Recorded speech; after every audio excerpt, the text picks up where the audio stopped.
अवध नगरिया में सीता चली अइली मुहवा देखे खातिर। उमड़ी चलले रानीवास मुहवा देखे खातिर। उमड़ी चलले रानीवास मुहवा देखे खातिर। के कैया रानी देहली कान का भवनवा मुहवा देखे खातिर। सुमित्र रानी दिहली 9 लाख हार मुहवा देखे खातिर। कौशल्या रानी दिहली 9 लाख हार मुहवा देखे खातिर। कौशल्या रानी सोचेली काही देहि दान मुहवा देखे खातिर।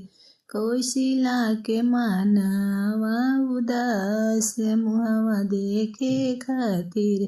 कौशिला के मुहवा उदास मुहवा देखे खातिर। माता के उदास देखी राम जी निरेखस मुहवा देखे खातिर। काहे आमा मानवा मलिन मुहवा देखे खातिर। काहे आमा मानवा मलिन मुहवा देखे खातिर। अवध नगरिया में सीता चली अइली मुहवा देखे खातिर।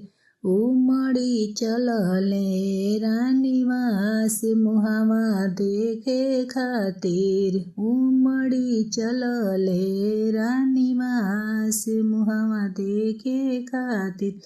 के कैया रानी देहली कान का भवनवा मुहवा देखे खातिर।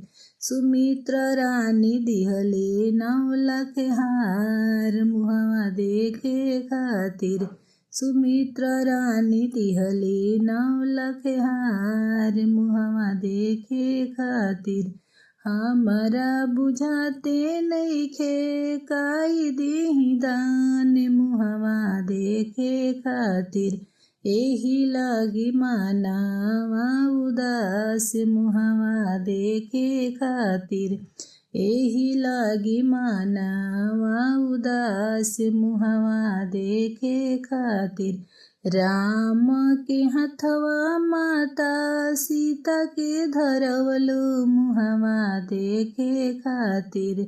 सीता के करिह प्रतिपाल मुहवा देखे खातिर।